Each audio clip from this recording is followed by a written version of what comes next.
Magandang araw mga kaibigan.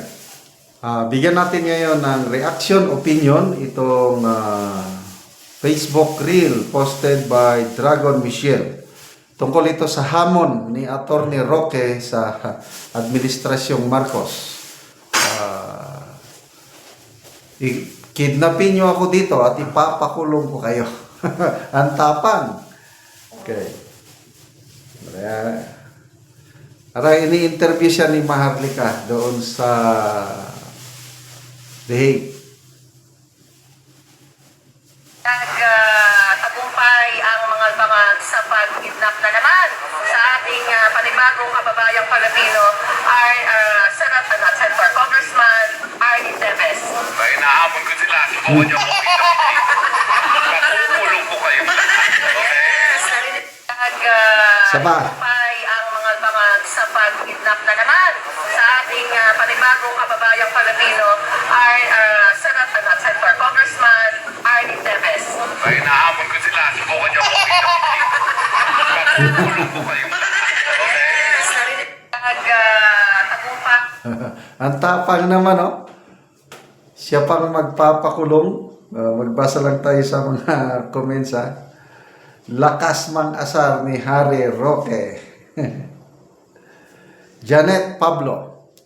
They kidnap Congressman Teves to bring back home. At si Tatay Digong kidnap to surrender to ICC.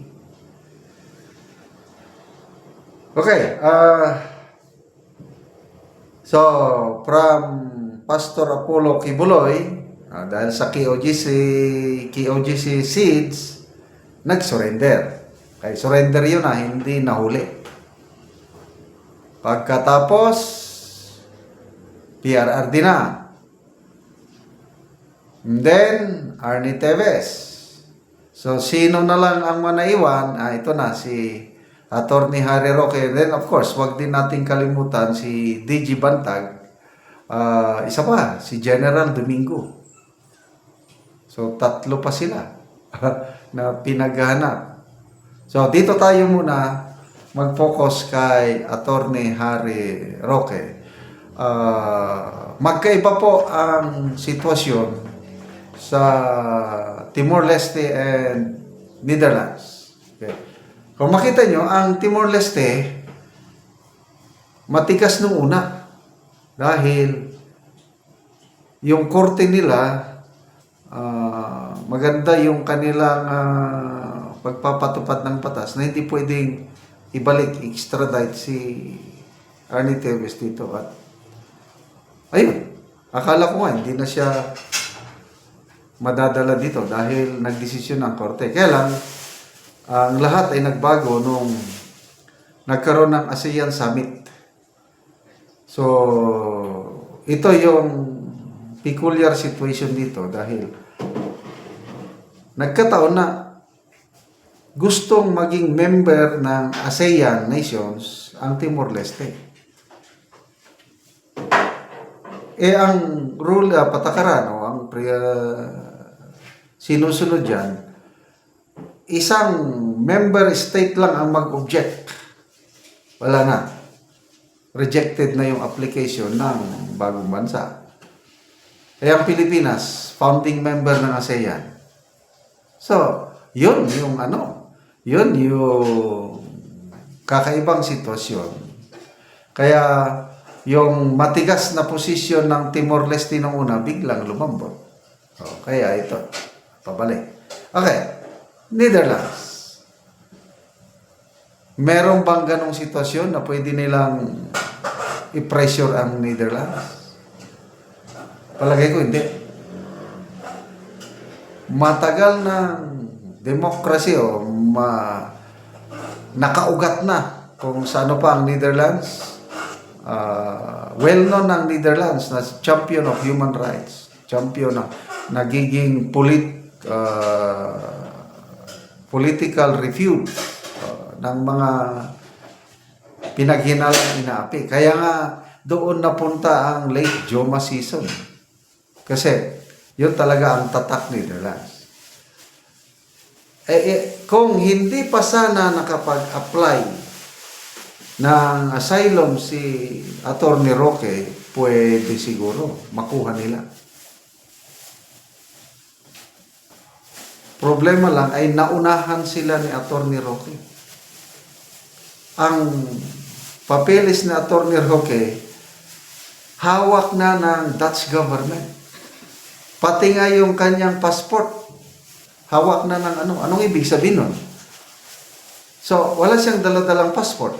Ibig sabihin, dyan ka lang ha. Kami nang bahala sa'yo. Parang ganun. Baka inisyohan siya ng temporary whatsoever. Hindi ko alam kung ano. Kaya, yung pagpapakancel ng passport kay Attorney Roque, hindi katulad sa pagpakancel kay Arnie Teves. Kasi, ang problema, ang application ni Arnie Teves sa East Timor Asylum, disapproved. Dito sa Netherlands, ongoing pa. Kung granting lang na disapprove ang application ng asylum ni Attorney Roque, delikado siya. Talagang mahuhuli siya basta ma-disapprove. Kaya lang, sa tingin ko, opinion ko lang ito, malaking pag-asa na ma-approve ang application ng asylum ni Attorney Roque. Kaya, ganon na lang katapang tong si Attorney Roque na maghamon sa administrasyon na punta kayo dito, i-kidnap nyo, huliin nyo ko, kundi kaya ipapakulong ko kayo. Kasi meron siyang pinanghawakan ano. Plus the fact na nandun na si PRRD na alam ng Dutch government yung pinagsamahan ni PRRD and Attorney Roque.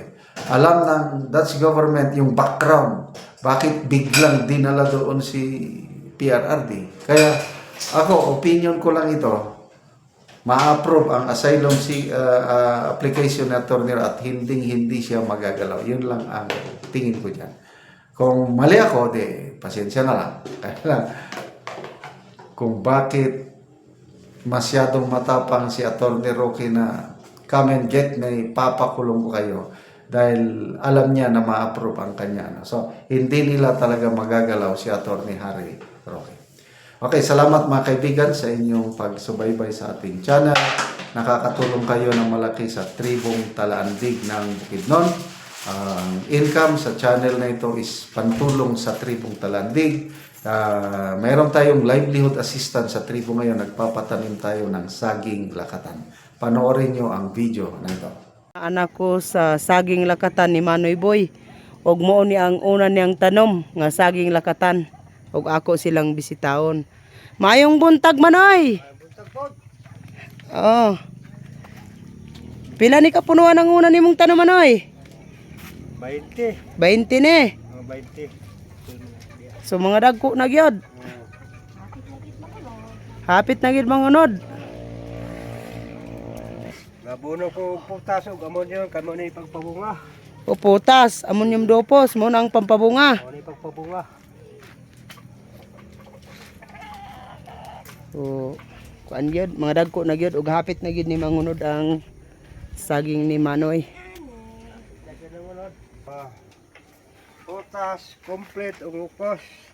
Ang Mm. akong gabuno aron na Dali- dali siya mangunod. Oo. Oo. Oo. Ikaduha na ako nga tanom. Mo ni kaduhan nimo Manoy, so mga dagko na. Dagko na. Putas gyapon ang abunon ani ni Manoy. Og ammonium dopos. Oo, upos. Mga dagko na gyud ang saging ni Manoy. Mga dumalaga na gyud. Mga gana. Hapit lang pod Pila ni tanang kapunuan Manoy? ani tanan 170 tanan ni. 170. Oo. Hinlo kaayo. Ni man kamay manok kap. Og karon manang Manoy, unsa ang inyong istorya bahin sa padayon sa pagsuporta sa pag-abono og sa pagpananom? Salamat sa nagsuporta sa abono nga pagpadayon ang paghatag nila sa abono kay aron ang among saging mga ayo ang pagtubo Mm. ug sa Ginoo pod. Oo, salamat kay Manoy.